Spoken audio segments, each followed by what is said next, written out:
اعوذ باللہ من الشیطان الرجیم بسم اللہ الرحمن الرحیم رب اشرح لی صدری ویسر لی امری واحلل عقدۃ من لسانی یفقہوا قولی اللہم فقہنا فی الدین رب یسر ولا تعسر وتمم بالخیر وبک نستعین رب زدنی علما رب زدنی علما رب زدنی علما۔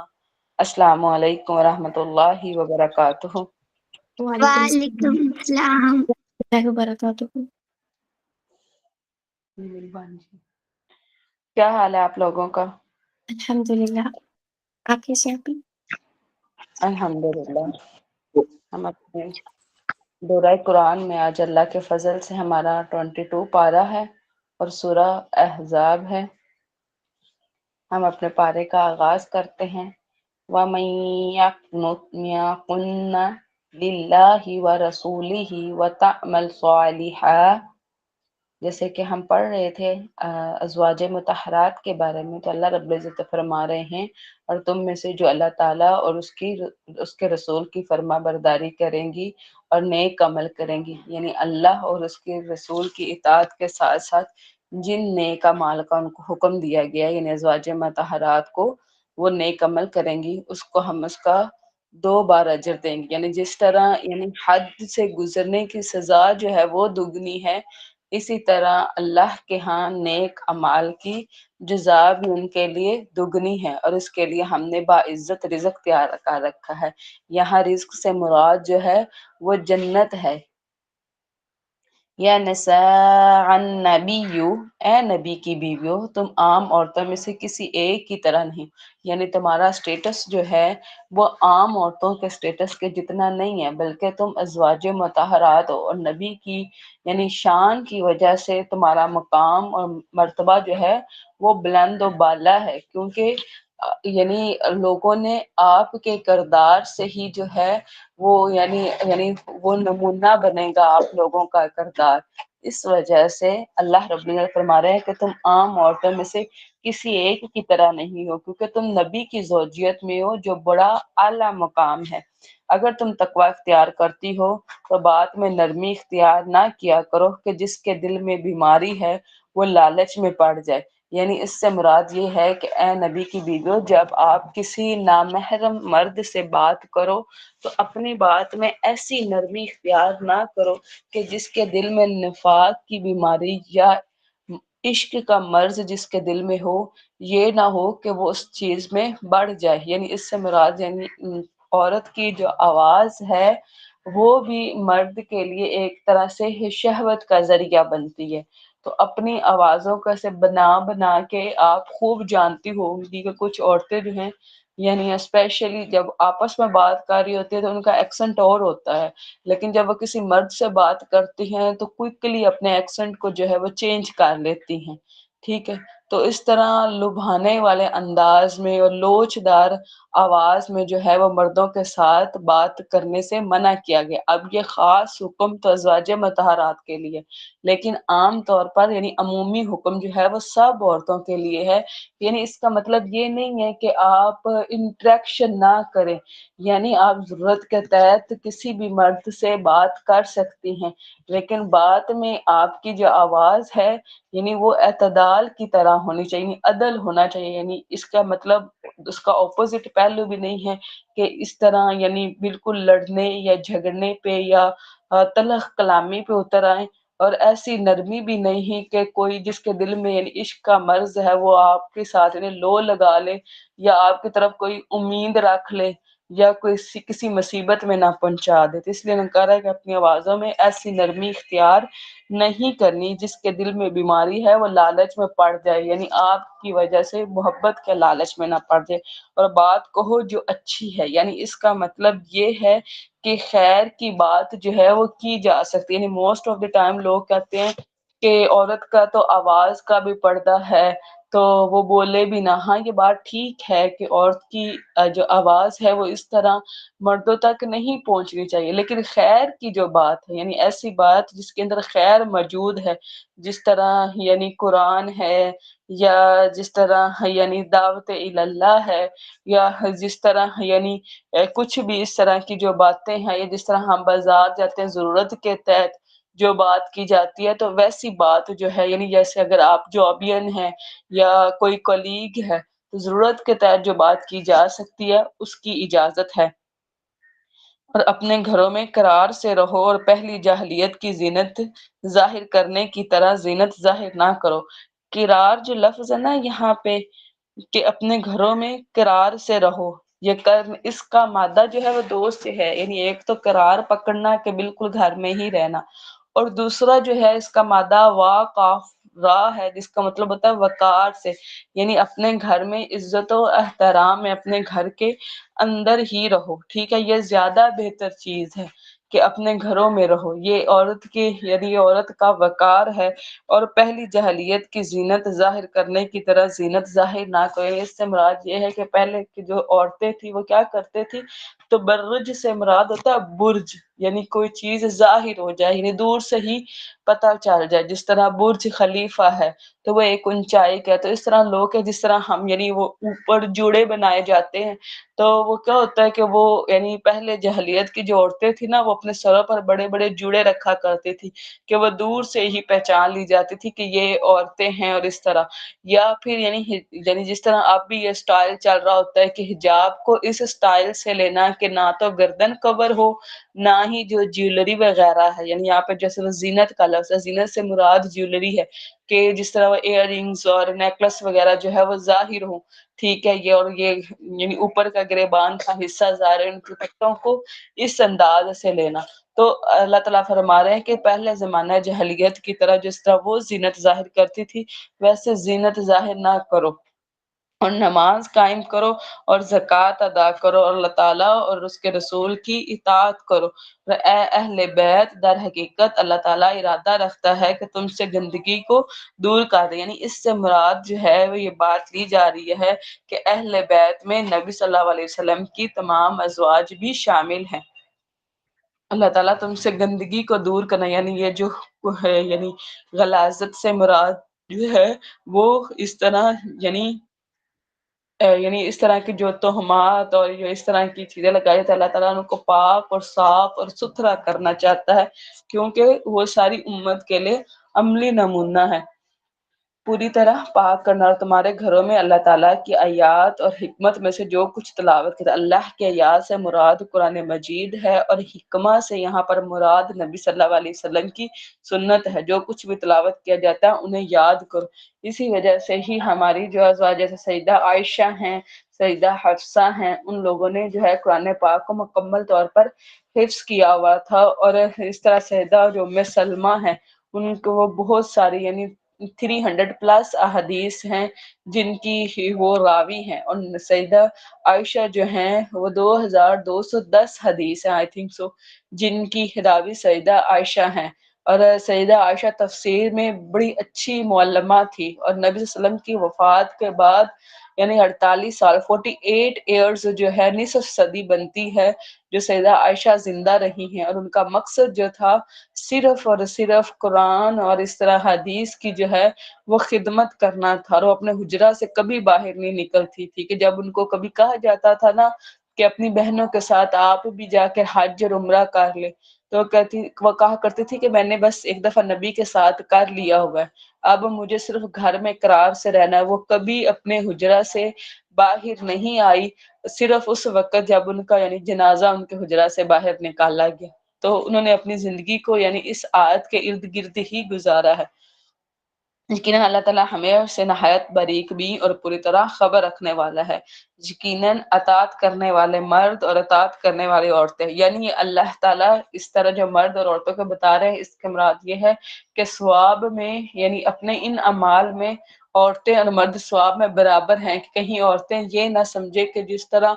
مرد جو ہیں ان کے یعنی وراثت میں 2 گنا ہے، تو عام یعنی نیکی کے جو کام ہیں اس میں بھی ان کو زیادہ اجر ملے گا، لیکن اللہ تعالیٰ فرما رہے ہیں کہ ان کو بھی برابر کا ہے کہ جو بھی فرما برداری کرے، یعنی اطاعت کرنے والے مرد اور اطاعت کرنے والی عورتیں، اور ایمان لانے والے مرد اور ایمان لانے والی عورتیں، اور فرما برداری کرنے والے مرد اور فرما برداری کرنے والی عورتیں، اور سچے مرد اور سچی عورتیں، اور صبر کرنے والے مرد اور صبر کرنے والی عورتیں، اور خشوع کرنے والے مرد اور خشوع کرنے والی عورتیں، اور صدقہ دینے والے مرد اور صدقہ دینے والی عورتیں، اور روزہ رکھنے والے مرد اور روزہ رکھنے والی عورتیں، اور اپنی شرمگاہوں کی حفاظت کرنے والے مرد اور اپنی شرمگاہوں کی حفاظت کرنے والی عورتیں، اور اللہ تعالیٰ کو کثرت سے یاد کرنے والے مرد اور اللہ تعالیٰ کو کثرت سے یاد کرنے والی عورتیں، اللہ تعالیٰ نے ان کے لیے مغفرت اور بڑا اجر تیار کر رکھا ہے۔ یعنی ثواب کے حساب سے مرد اور عورتیں دونوں برابر ہیں، اور یہ اللہ تعالیٰ نے مومنین کے صفات بتائی ہیں کہ ان کے اندر یہ صفات موجود ہیں۔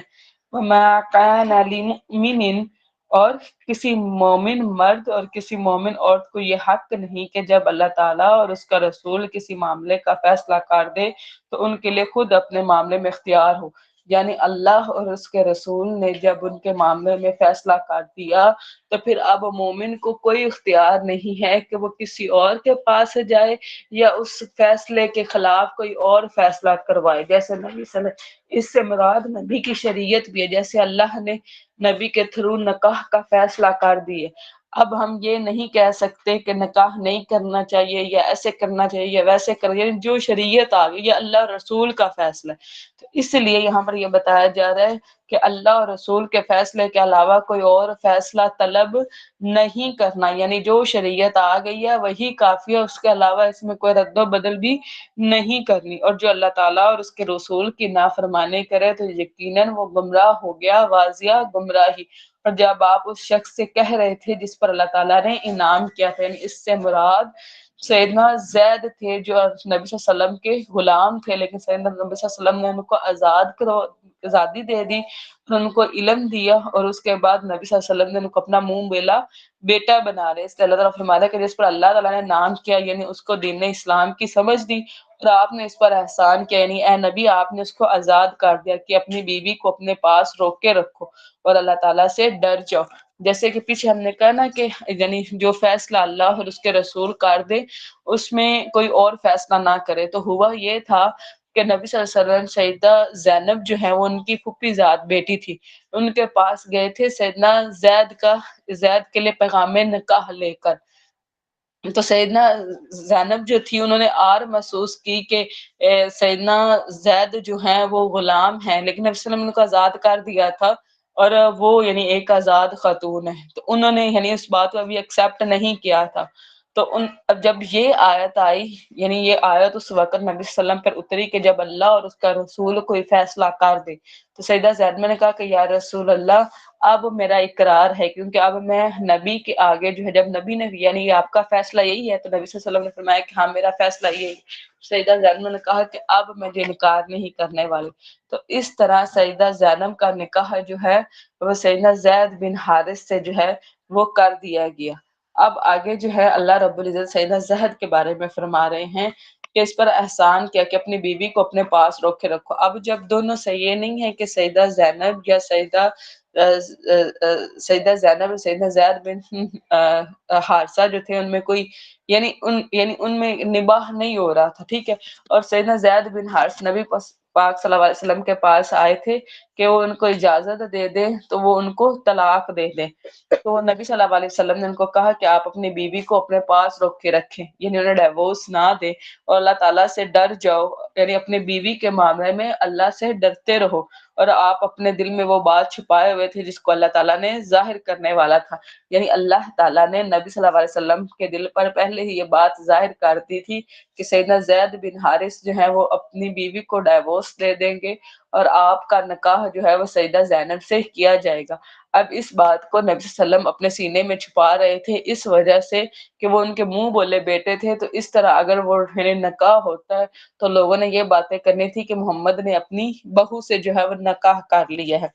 اور آپ لوگوں سے ڈرتے تھے، حالانکہ اللہ تعالیٰ زیادہ حقدار ہے کہ آپ اس سے ڈریں. یعنی اللہ تعالیٰ فرما رہے ہیں کہ لوگوں سے زیادہ اللہ اس بات کا حق رکھتا ہے کہ اللہ سے ڈرا جائے. چنانچہ جب زید اس سے غرض پوری کر چکے، یعنی زید نے اپنی خواہش جو ہے وہ اس سے پوری کر لی، تو ہم نے اس کا نکاح آپ سے کر دیا تاکہ مومنوں پر اپنے منہ بولے بیٹوں کی بیویوں کے بارے میں کوئی تنگی نہ رہے. یعنی ایسا ہوا کہ پھر سیدنا زید جو ہے انہوں نے یعنی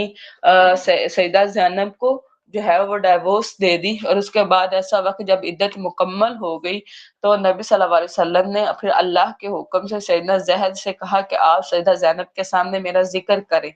تو اس طرح سیدنا زید جو ہے انہوں نے کہا، سیدہ زینب کے سامنے جا کر ذکر کیا. سیدہ زینب نے کہا، یعنی دیکھیں کہ استخارہ کتنی بڑی بات ہے کہ نبی صلی اللہ علیہ وسلم کا یعنی رشتہ ہے. اور سیدہ زید نے کہا کہ میں اپنے رب سے مشورہ کروں گی، یعنی اس سے مراد کہ میں استخارہ کروں گی. اور ابھی وہ جائے نماز پڑھ کھڑی ہی ہوئی تھی استخارہ کے لیے کہ نبی صلی اللہ علیہ وسلم کو حکم دے دیا گیا کہ آپ کا نکاح سیدہ زینب سے عرش پر ہو گیا ہے. اور پھر نبی صلی اللہ علیہ وسلم اسی حالت میں سیدہ زینب کے پاس جو ہے وہ چلے گئے تھے، اور ان کا نکاح بھی ادھر یعنی عرش پر ہوا تھا. اور بعد میں بتایا جاتا ہے کہ سیدہ زینب اس بات پر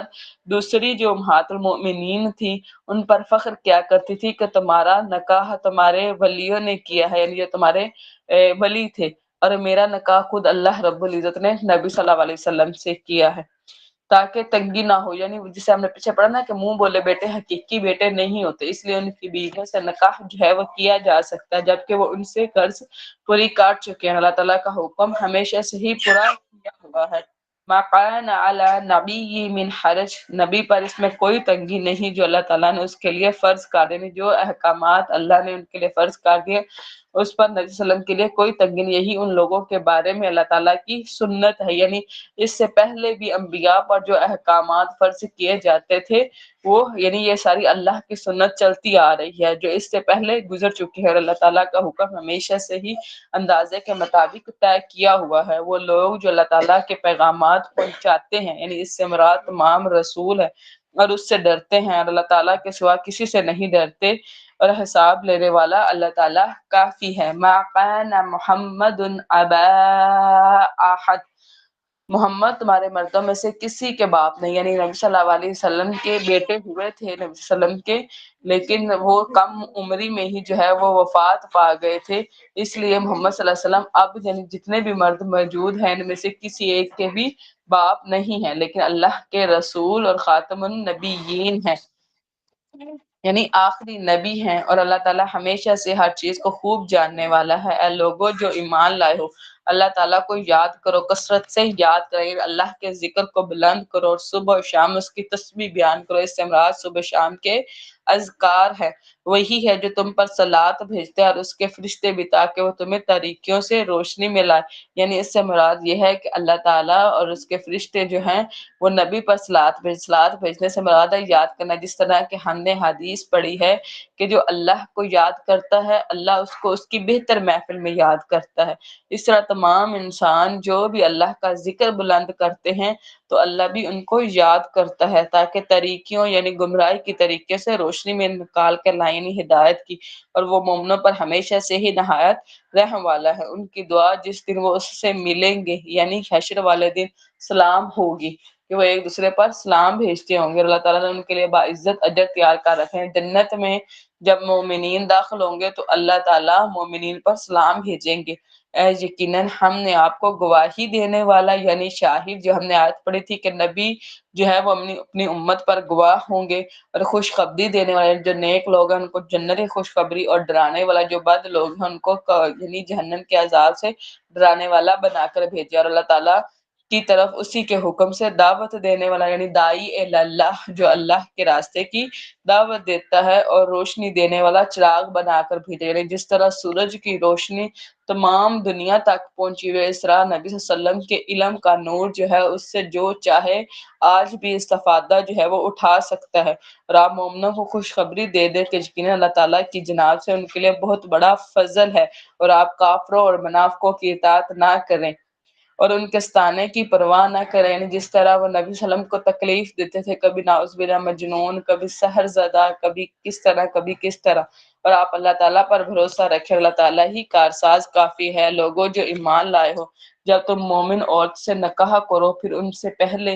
ہی طلاق دے دو کہ تم نے انہیں ہاتھ لگاؤ تو تمہارے لیے ان پر کوئی عدت نہیں جس کا تم شمار کرو، چنانچہ انہیں کچھ سر و سامان دے دو اور انہیں رخصت کر دو، اچھے انداز سے رخصت کرنا۔ اصل میں عدت کا جو پرپس ہے وہ یہ ہے کہ یہ بات کلیئر ہو جائے کہ جو یہ بیوہ ہے یا طلاق یافتہ ہے، اس کی یعنی اس نے کنسیو کیا ہوا ہے کہ نہیں کیا ہوا۔ تو ایسی عورت جس کا بھی نکاح ہوا ہے لیکن اس کے مرد نے اس کو ابھی نہیں چھوا، تو سراسر عدت کا جو پرپس ہے وہی ختم ہو جاتا ہے۔ تو اس لیے کہا گیا کہ وہ عورتیں جن کو ابھی نہیں چھوا گیا، اگر ان کو طلاق ہو جائے یا اس طرح ان کے شوہر جو ہے وہ وفات پا جائے تو ان پر جو ہے وہ عدت نہیں ہے، لیکن کیا ہے کہ جب ان کو یعنی طلاق کے بعد رخصت کر رہے ہو تو ان کو کوئی معلومات دے دیا کرے، تاکہ یعنی اس کا ایک طرح سے آپ کا نام تو اس کے نام کے ساتھ جڑا ہی تھا نا، کہ اس کو تھوڑی اس کی یعنی دل جو ہے اس کو یعنی سپورٹ کرنے کے لیے، اے نبی یقیناً ہم نے آپ پر آپ کی وہ بیویاں حلال کر دی جن کے مہر آپ ادا کر چکے ہیں، یعنی وہ بیویاں جو ہیں وہ نبی صلی اللہ علیہ وسلم پر حلال ہیں جن کے نبی نے مہر ادا کیے ہیں۔ نبی نے سب بیویوں کو نا 500 درہم کے تک جو ہے وہ مہر دیے، اور ایک صرف سیدہ ام حبیبہ تھی جن کا جو مہر تھا وہ 400 دینار تھا، وہ یعنی حبشہ کا جو نجاشی تھا اس نے وہ مہر ادا کیا تھا۔ اور وہ عورتیں بھی جن کا مال ہے آپ کا دایاں ہاتھ، یعنی اس سے مراد لوڈیاں ہیں جو نبی صلی اللہ علیہ وسلم کو مال غنیمت میں ملی تھی، اور ان میں سے جو اللہ تعالیٰ آپ پر لوٹا کر لایا ہے، یعنی دوسری بھی اور آپ کی یعنی لوٹا کر لایا ہے، یعنی اس سے مراد یعنی وہ جو ہجرت کرنے والی بیویاں ہیں، اور آپ کے چچا کی بیٹیاں اور آپ کی پھوپھیوں کی بیٹیاں اور آپ کے ماموں کی بیٹیاں اور آپ کی خالاؤں کی بیٹیاں جنہوں نے آپ کے ساتھ ہجرت کی ہے، یعنی یہ جو لوٹا کر لانا ہے اس سے مراد لونڈیاں ہیں، اور یہ والی یعنی جو ہجرت کی یعنی ہجرت کے بغیر کوئی عورت جو تھی وہ نبی صلی اللہ علیہ وسلم پر اس طرح حلال نہیں تھی، ہجرت والی عورتیں حلال تھی، یہ خاص حکم نبی صلی اللہ علیہ وسلم کے ہی ساتھ ہے۔ اور وہ مومن عورتیں کہ اگر آپ نبی کے لیے ہبہ کر دیں، یعنی کوئی ایسی عورت جو اپنا آپ آ کے نبی کے سامنے ہبہ کر دے، یعنی بغیر مہر کے نبی کے نکاح میں آنا چاہ رہی ہو، اور اگر نبی اس سے نکاح کرنے کا ارادہ کر لے اور نبی بھی اس بات پہ راضی ہوں کہ وہ یعنی نبی نکاح کرنا چاہتے ہوں تو وہ نکاح کر سکتے ہیں۔ یہ صرف حکم نبی کے لیے ہے کہ نبی بغیر مہر کے بھی نکاح کر سکتے ہیں، لیکن دوسرے لوگ جو ہے وہ مہر کے بغیر نکاح نہیں کر سکتے، دیگر مومنوں کے سوا یہ خالصتاً آپ کے لیے ہے، یعنی یہ حکم خالصتاً نبی صلی اللہ علیہ وسلم، نبی کے زوج میں 9 بیویاں تھیں اور عام جو مرد ہیں ان کے لیے 4 بیویاں ہیں، اور نبی جو ہے وہ بغیر مہر کے بھی نکاح کر سکتے ہیں، لیکن عام مرد جو ہے وہ بغیر مہر کے نکاح نہیں کر سکتے۔ یقیناً ہمیں معلوم ہے ہم نے ان کی بیویوں اور لونڈیوں کے بارے میں جو ان پر فرض کیا ہے تاکہ آپ پر کوئی تنگی نہ ہو، اور اللہ تعالیٰ ہمیشہ سے ہی بےحد بخشنے والا اور نہایت رحم والا ہے۔ آپ ان بیویوں میں سے جس کو چاہیں الگ کر دیں اور جس کو چاہیں اپنے پاس جگہ دے دیں، اور جس کو آپ اپنے پاس طلب کریں ان میں سے جنہیں آپ نے الگ کر دیا ہے تو بھی آپ پر کوئی گناہ نہیں۔ اب یہ ایسے ہے کہ نبی صلی اللہ علیہ وسلم نے اپنی بیویوں کی تقسیم کی ہوئی تھی، یعنی ان کے دن تقسیم کیے ہوئے تھے کہ نبی صلی اللہ علیہ وسلم اس دن اس بیوی کے پاس جو ہے وہ رات گزاریں گے، اور اس دن یعنی اس دن اس بیوی کے پاس رات گزاریں۔ یہ نبی کی اپنی تقسیم تھا، نبی صلی اللہ علیہ وسلم فرماتے ہیں کہ یا اللہ یہ میری تقسیم ہے،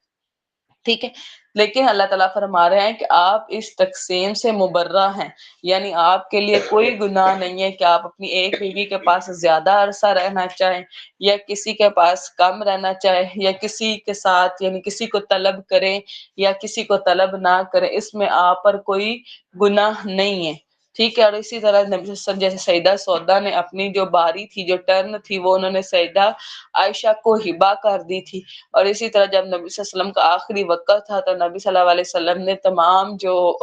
ازواج تھی ان سے اجازت لے کے سیدہ عائشہ کے حجرے میں اپنا آخری وقت گزارا۔ پر کوئی گناہ نہیں۔ یہ بات اس کے زیادہ قریب ہے کہ ان کی آنکھوں کی ٹھنڈک رہے، یعنی وہ نبی کی زوجیت میں تو ہیں اور وہ غم نہ کریں، کہ وہ اس بات پر غم نہ کریں، کیونکہ اللہ تعالیٰ نے خود نبی کو اجازت دی، اور اس کے بعد بھی اگر نبی نے تقسیم کی ہوئی ہے تو یہ نبی صلی اللہ علیہ وسلم کا احسان ہے، اور وہ سب اس پر راضی رہیں۔ جو بھی آپ ان سب کو دیں اور جو بھی تمہارے دلوں میں ہے اللہ تعالیٰ جانتا ہے۔ اللہ تعالیٰ ہمیشہ سے سب کچھ جاننے والا، بڑے علم والا ہے۔ اس کے بعد اور عورتیں آپ پر حلال نہیں ہیں، یعنی اس کے بعد نبی کے لیے ان 9 بیویوں کے علاوہ کوئی عورت حلال نہیں ہے، اور یہ بھی نہیں ہے کہ نبی ان میں سے کسی ایک کو ڈیورس دے کے اس کے برابر کوئی اور بیوی لے ہے۔ بس نہ تو نبی ان کو ڈیورس دے سکتے ہیں اور نہ ہی ان کے علاوہ کسی اور عورت سے نکاح کر سکتے، اور نہ ہی آپ ان کی جگہ دوسری بیویاں بدل کر لا سکتے ہیں، اگرچہ ان کا حسن آپ کو کتنا ہی اچھا لگے، سوائے ان کے جن کا مالک تمہارا دایاں ہاتھ بنا، یعنی اس سے مراد مالک غنیمت میں ملنے والی لونڈیاں ہیں کہ وہ نبی اپنے پاس رکھ سکتے ہیں، لیکن کسی اور عورت سے نکاح اس طرح نہیں کر سکتے۔ اللہ تعالیٰ ہمیشہ سے ہر چیز پر پوری طرح نگران ہے۔ اے لوگوں جو ایمان لائے ہو، نبی کے گھروں میں داخل نہ ہوا کرو مگر جب کہ تمہیں کھانے کے لیے اجازت دی جائے۔ یعنی نبی پہلے جو عام رواج تھا وہ یہ تھا کہ یعنی ایک دوسرے کے گھر میں عام آنا جانا تھا، لیکن نبی صلی اللہ علیہ وسلم اس بات میں آر محسوس کرتے، اس لیے کہہ رہے کہ جب نبی صلی اللہ علیہ وسلم آپ کو کھانے کے لیے بلائیں تو تب کھانے کے لیے جاؤ، اور اس میں بھی طریقہ بتایا گیا ہے، یہ خاص نبی کے لیے اور عام سب کے لیے، کہ جب کھانے کی دعوت دی جائے کہ نہ تو اتنا پہلے جا کے بیٹھ جائے کہ جو کھانا بنانے والے اب ان کے لیے مشکل ہو رہی ہے کہ وہ کچن کا کام جو ہے کچن کو مینج کرے یا آپ کو آ کے وقت دے، اور دوسری بات یہ ہے کہ جب کھانا کھا لو تو یہ طریقہ اختیار نہ کرو کہ اب بیٹھے ہوئے ہیں اور خوش گپیوں میں ہیں، اور جس نے کھانا جس نے کچن مینج کرنا ہے وہ بندہ اب اس انتظار میں ہے کہ یہ اٹھ کر جائیں تو وہ ساری چیزیں، ایک تو سارے دن کی وہ تھکاوٹ، ٹھیک ہے، کہ وہ اب جو ہے اس نے سارا وہ کوک کیا ہے، اب اس کوک کے بعد اس نے کچن کو بھی سنبھالنا ہے، اور اب اس انتظار میں ہے کہ یہ اٹھ کے جائیں، تو آپ تو آرام سے اٹھ کر اپنے گھر آ جائیں گے، اس بندے کے 10 11 12 اس کچن میں جو ہے وہ چلے جانے، یہ کتنی بری بات اور کتنا ان ایتھک ہے۔ اور دوسرا جو ایک انسان کی پرائیویسی کتنی زیادہ ڈسٹرب ہوتی ہے، تو یہ طریقہ نہیں ہے۔ طریقہ یہ ہے کہ اگر آپ کی کوئی دعوت رکھے تو کوشش کریں کہ دعوت کے یعنی کھانے جو بالکل پک چکا ہو تو اس وقت جائے اور کھانا کھا کے یعنی واپس آ جائے، تاکہ سامنے والے کے لیے بھی آسانی ہو اور یعنی آپ لوگوں کے لیے بھی آسانی۔ ہوا یہ تھا کہ جب نبی صلی اللہ علیہ وسلم نے یعنی سیدہ زینب سے نکاح کیا تھا اور ان کو جو ہے نا انہوں نے اس کے ولیمے پر لوگوں کو بلایا تھا، اب لوگوں نے دعوت ولیمہ کھانے کے بعد کیا کہ آپس میں باتیں کرنا شروع کر دی، اور نبی صلی اللہ علیہ وسلم اٹھنا چاہ رہے تھے، تو نبی صلی اللہ علیہ وسلم جو ہیں وہ اس طرح کھڑے ہوئے کہ شاید جو لوگ ہیں وہ بھی کھڑے ہو جائیں اور چلے جائیں، لیکن منہ سے نبی صلی اللہ علیہ وسلم اس طرح کہنا پسند نہیں کر رہے تھے کہ آر محسوس کرتے تھے۔ تو جب نبی صلی اللہ علیہ وسلم کھڑے ہوئے تو چند ہی لوگ نبی کے ساتھ کھڑے ہوئے، باقی جو ہیں وہ بیٹھ کر اس طرح یعنی آپس میں باتیں ہی کرتے رہے، اور پھر جب یعنی نبی اس طرح کمرے میں جانے لگے تو 3 لوگ پھر بھی بیٹھے رہے، اور یعنی نبی کے صحابی نے آ کے نبی صلی اللہ علیہ وسلم کو یہ بتانا چاہا کہ ابھی بھی 3 لوگ جو ہیں وہ اس طرح بیٹھے ہوئے ہیں، تو نبی صلی اللہ علیہ وسلم نے ان کے اور اپنے درمیان جو ہے وہ پردہ گرا لیا، تو اس لیے اللہ تعالیٰ جو ہے اس بات پہ یاد نازل فرمایا کہ مگر جب کہ تمہیں کھانے کے لیے اجازت دی جائے، اس حال میں کہ تم اس کے تیار ہونے کا انتظار کرنے والے نہ ہو، یعنی اتنے جلدی بھی نہ چلے جاؤ کہ آپ کھانا پک رہا ہے اور آپ انتظار میں بیٹھے ہوئے کہ کھانا تیار ہو، لیکن جب تمہیں بلایا جب کھانا تیار ہو جائے اور تمہیں بلایا جائے کہ کھانا تیار ہے تو اس وقت جاؤ، تو اندر آ جاؤ، پھر جب تم کھانا کھا چکو تو منتشر ہو جائے، جیسے ہی کھانا کھا لو تو منتشر ہو جاؤ اور باتوں میں دل لگانے والے نہ بنو، یعنی ایسا نہیں ہے کہ کھانا کھانے کے بعد بس آپس میں جو ہے وہ خوش گپیوں میں لگے رہو، یقیناً یہ بات نبی کو اذیت دیتی ہے، پھر وہ تم سے شرم کرتا ہے، اور اللہ تعالیٰ حق بات کہنے سے نہیں شرماتا۔ اور جب تم ان سے کوئی سامان مانگو تو ان سے پردے کے پیچھے مانگو، یعنی ازواج مطہرات سے جب کوئی چیز لینا چاہو تو ان کو پردے کے پیچھے سے مانگو،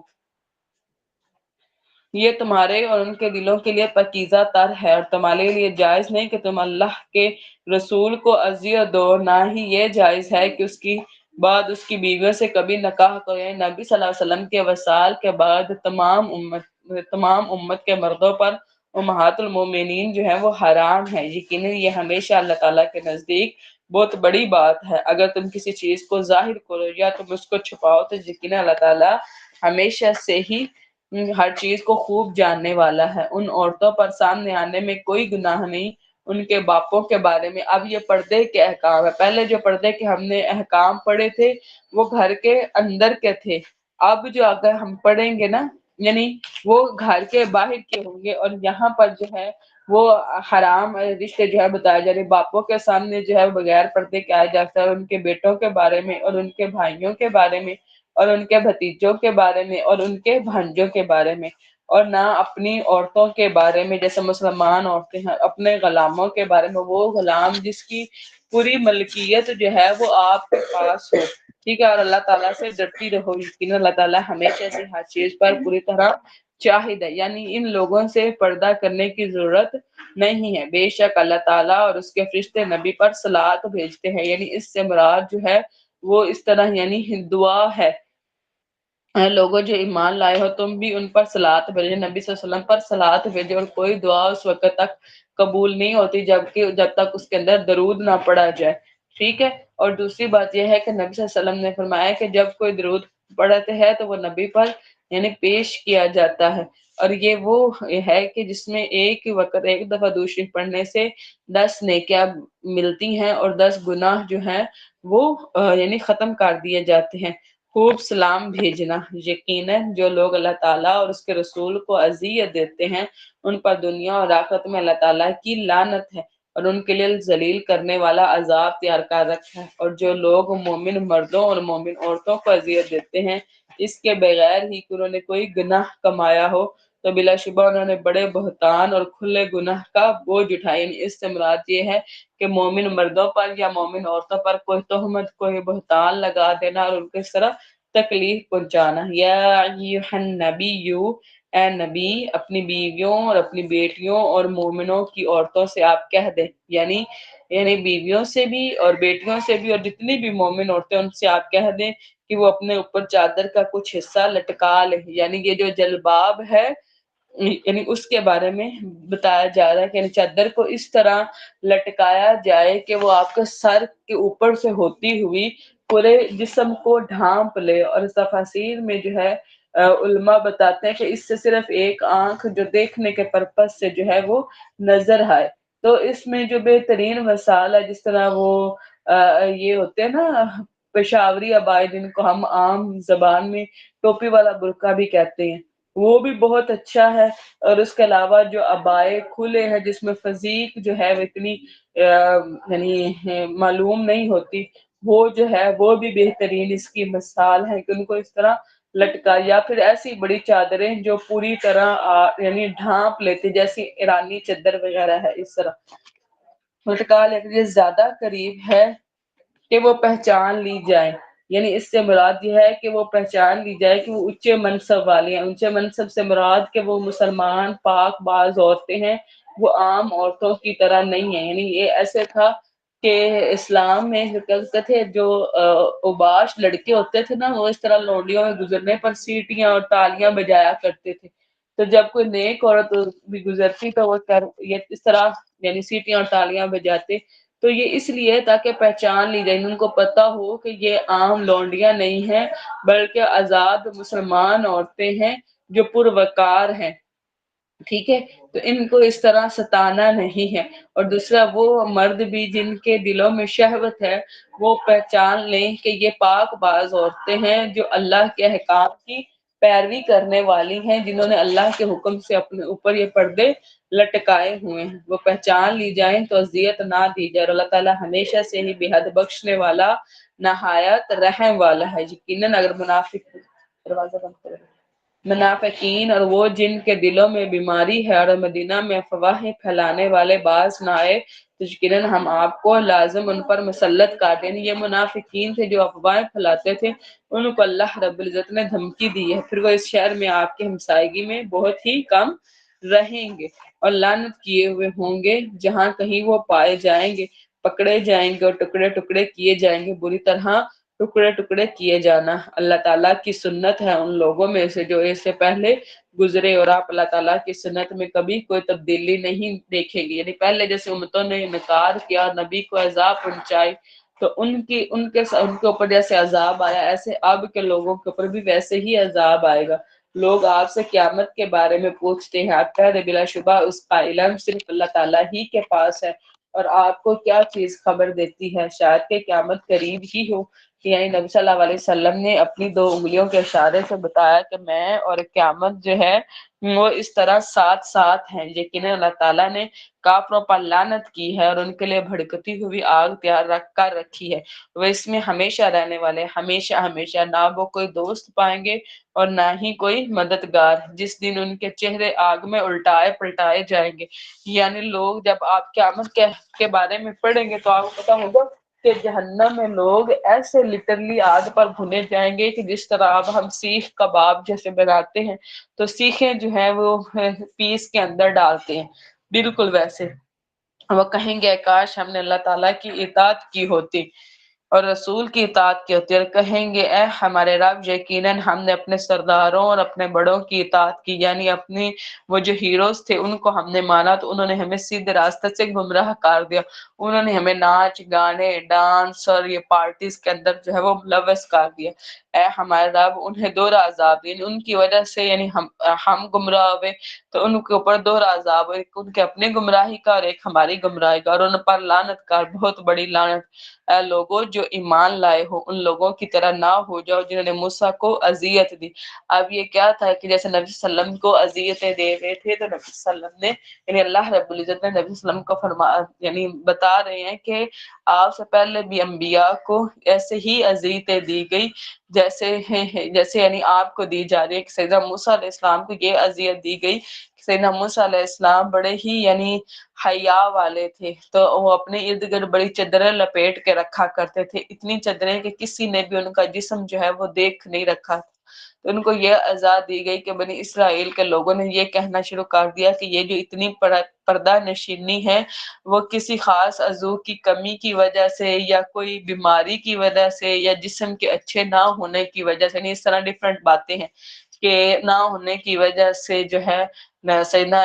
موسیٰ جو ہے وہ اپنے اوپر اتنے پردے لپیٹ کر رکھتے ہیں. تو اللہ تعالیٰ اپنے نبی کو اس بات سے برات جو ہے وہ کرنا چاہتے تھے. ہوا یہ کہ سیدنا موسیٰ علیہ السلام جو ہے وہ ایک دن غسل کرنے کے لیے جب تنہا نکلے تو انہوں نے اپنے کپڑے اتار کر ایک پتھر پر رکھ دیا اور غسل کرنا شروع کر دیا. جب وہ غسل سے فارغ ہوئے اور کپڑے پہننے لگے تو کیا ہوا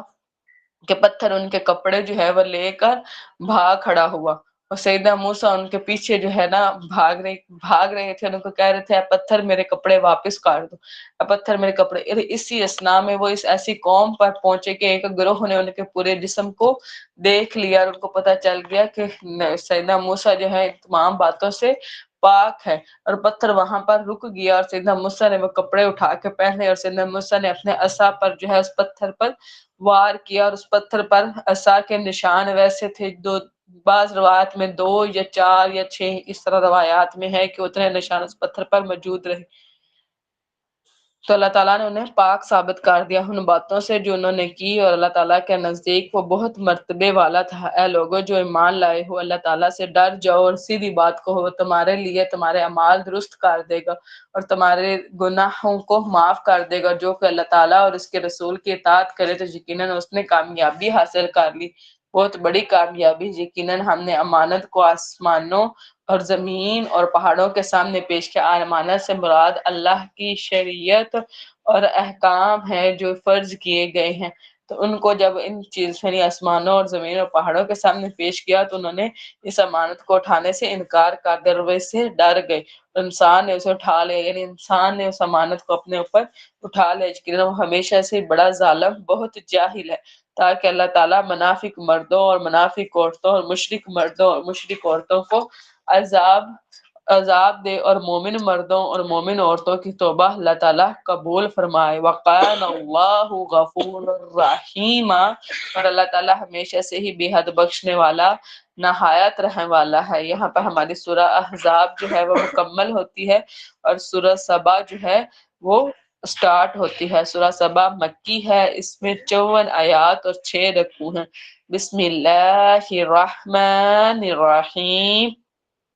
الحمد للہ الذی لہ ما فی السماوات و ما فی الارض، سب تعریف اللہ تعالیٰ ہی کے لیے ہیں کہ سب اسی کا ہے جو آسمانوں میں ہے اور جو زمین میں ہے، اور آخرت میں بھی سب تعریف اسی کے لیے ہے، اور وہی کمال حکمت والا، پوری طرح خبر رکھنے والا۔ یہ دنیا اور آخرت میں تعریف اللہ کی، وہ جانتا ہے جو کچھ زمین میں داخل ہوتا ہے۔ زمین میں کیا داخل ہوتا ہے؟ مردے داخل ہوتے ہیں، اور بیج جو ہے وہ ہم داخل کرتے ہیں، اور جو کچھ اس میں سے نکلتا ہے یعنی اس سے مراد نباتات وغیرہ ہیں، اور جو کچھ آسمان سے اترتا ہے، آسمان سے فرشتے اترتے ہیں، جو کچھ اس میں چڑھتا ہے اس سے مراد فرشتے بھی ہیں، اور انسان کا نیک اعمال بھی آسمان کی طرف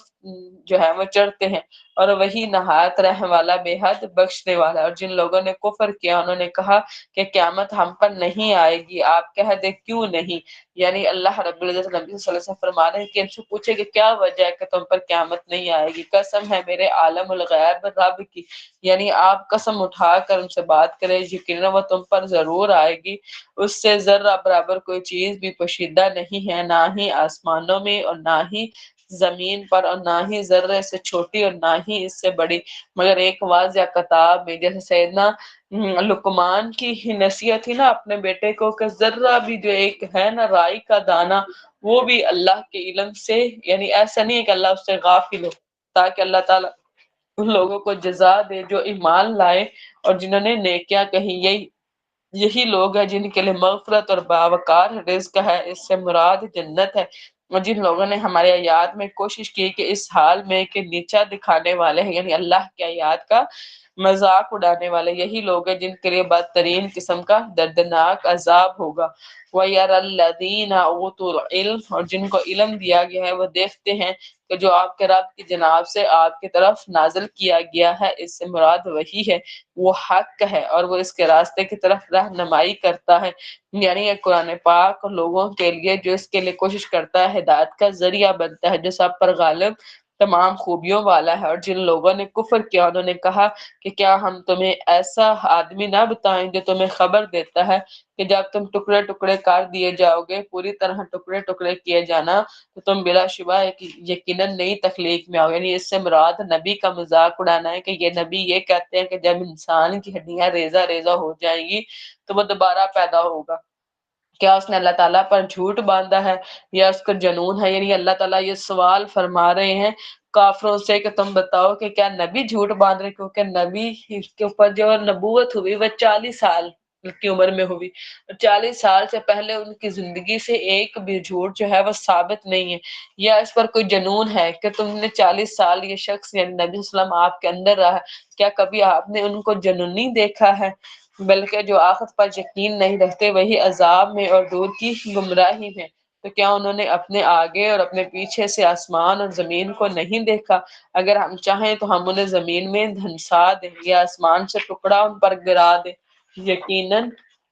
اس میں ضرور ہر اس بندے کے لیے ایک نشانی ہے جو رجوع کرنے والا ہے۔ اور یقیناً ہم نے داؤد کو اپنی جانب سے فضل عطا کیا تھا، یعنی یہ اللہ کا فضل سیدنا داؤد علیہ السلام پر تھا۔ اے پہاڑوں اور پرندوں، یعنی ان کو یہ خوش الہانی، یعنی ان کی آواز بہت خوبصورت تھی، اور پہاڑوں اور پرندوں اس کے ساتھ تسبیح دھرا، اور ہم نے اس کے لیے لوہے کو نرم کر دیا۔ یعنی جب سیدنا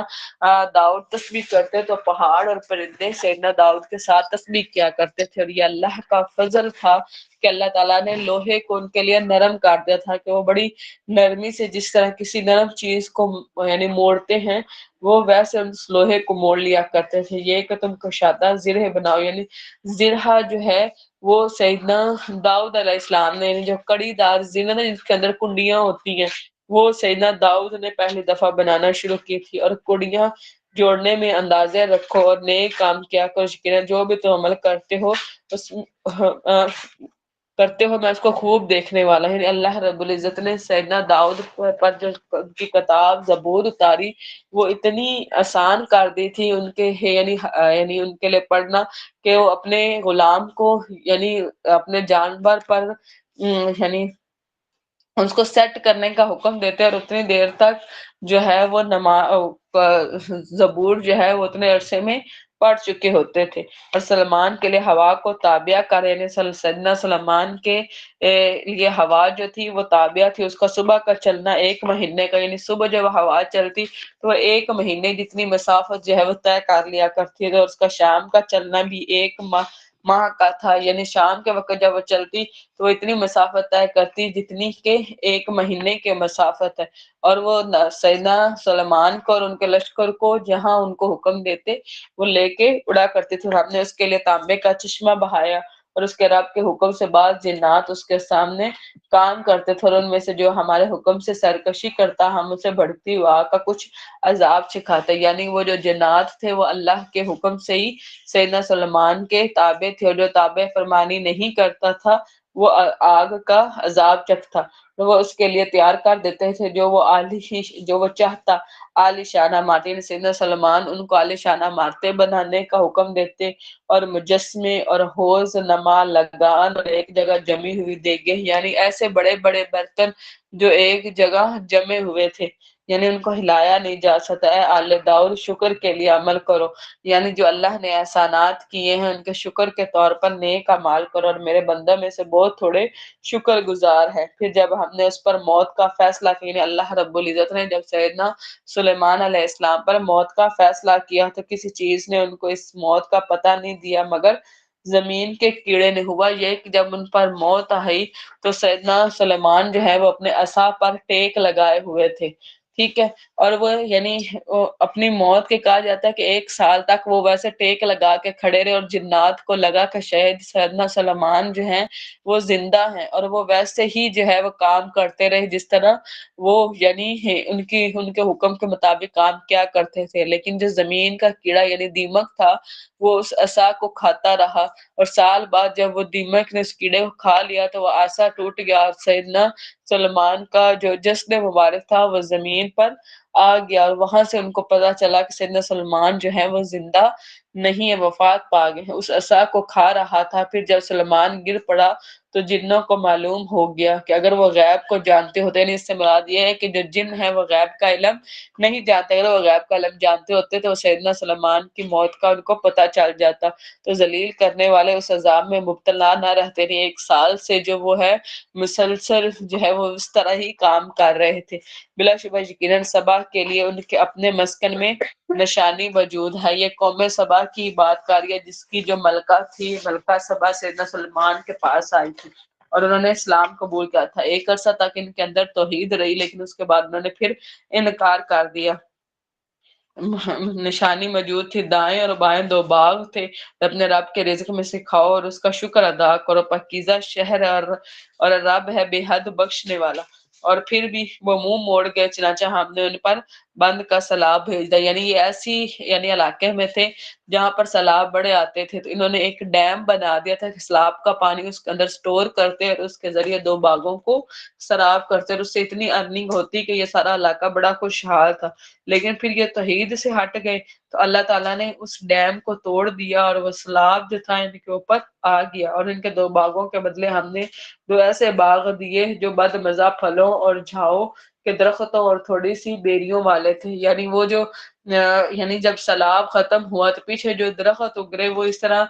بیریوں کے اور پلکو کے اور بابول کے درخت تھے جو بد ذائقہ تھے. یہ ہم نے اس کا بدلہ دیا جو انہوں نے ناشکری کی تھی، اور یہ بدلہ ہم نے نہیں دیتے مگر جو بہت ناشکر ہے. جب اللہ کی ناشکری کی جاتی ہے تو اللہ اپنے نعمتوں کو واپس لے لیتا ہے. اور ہم نے ان کی بستیوں کے درمیان جن کو ہم نے برکت عطا کی تھی نظر آنے والی بستیاں بنا دی تھی. یعنی اس سے مراد یہ ہے کہ ان کی جو بستیاں تھی وہ قریب قریب علاقے میں تھی، یعنی ایسے کہ ایک جگہ کھڑے ہو کے بندہ دوسری بستی کو دیکھ سکتا تھا. اس لیے یعنی زیادہ راہ جو ہے ان کو ساتھ نہیں لے جانا پڑتا تھا کہ وہ آرام سے یعنی جیسے قریب قریب ہوٹلز ہوتے ہیں نا کہ ایک ہوٹل سے دوسرے ہوٹل میں چلا گیا، وہاں پہ کچھ کھا لیا سارا کچھ، یعنی ان کو کوئی زیادہ راہ نہیں لینا پڑتا. یہ اللہ کا بڑا کرم تھا ان پر کہ ہر جگہ پانی اور کھانے کی فیسلٹی موجود تھی. اور ہم نے ان میں چلنے کا اندازہ مقرر کر دیا تھا، ان میں رات اور دن امن کے ساتھ چلتے تھے. وہ ایک بار رونق بستیاں تھی کہ وہ رات دن پرسکون ہو کے جو ہے وہاں سے چل سکتے تھے. تو انہوں نے کہا اے ہمارے رب ہمارے سفروں کے درمیان دوری پیدا کرے. جس طرح کوئی کہتے ہیں نا یعنی لگژری لائف والے، یعنی وہ جس طرح یہ بھی ہوا تھا کہ انہوں نے کیا تھا کہ ایک وہ کشتی کی طرح کی کوئی چیز بنائی تھی اور سمندر کے اندر جی ہم دیکھنے جا رہے ہیں کہ کون سی ہے، پھر وہیں وہ غرق ہو گئے. ویسے ہی ان کی بھی ایک خواہش تھی کہ کاش ہمارے سفر ایسے ہوتے کہ جس طرح دور دراز کے علاقوں کے سفر ہوتے ہیں کہ ہم بھی اس طرح دور دراز جایا کریں اور یعنی سفر کی جو مصیبتیں اور صعوبتیں ہیں ان کو جو ہے وہ برداشت کریں اور اس طرح تکلیف میں اور چلیں اور پھرے. وہ کتنے مزیدار سفر دور کے، ہم تو سارے رہتے ہی نزدیک ہے. اور ہمارے سفروں کے درمیان دوری پیدا کرنے، انہوں نے خود اللہ سے دعا کی کہ ہمارے سفر دور ہو جائے، اور انہوں نے خود ہی اپنے اوپر ظلم کیا تو ہم نے انہیں افسانہ بنا کر رکھ دیا اور ہم نے انہیں ٹکڑے ٹکڑے کر دیا. یعنی اللہ تعالیٰ نے ان کی بستیوں کو پھر بکھیر دیا ہر طرح سے ٹکڑے ٹکڑے کرنا. بلا شبہ اس میں ہر بڑے صبر کرنے والے، بہت شکر کرنے والے کے لیے نشانیاں ہیں. اور بلا شبہ یقیناً ابلیس نے ان پر اپنا گمان سچ کر دکھایا، یعنی ان کو گمراہ کیا. تو اہل ایمان کے ایک گروہ کے سوا ان سب نے اس کا پیچھا کیا، ابلیس کی اطاعت کی. ابلیس کا ان پر کوئی غلبہ نہ تھا مگر تاکہ ہم معلوم کر لیں کہ ان میں سے کون آخرت پر ایمان رکھتا ہے اور کون اس کے بارے میں شک میں ہے، اور آپ کا رب ہر چیز پر پوری طرح نگران ہے. قُلِ ادْعُوا الَّذِينَ،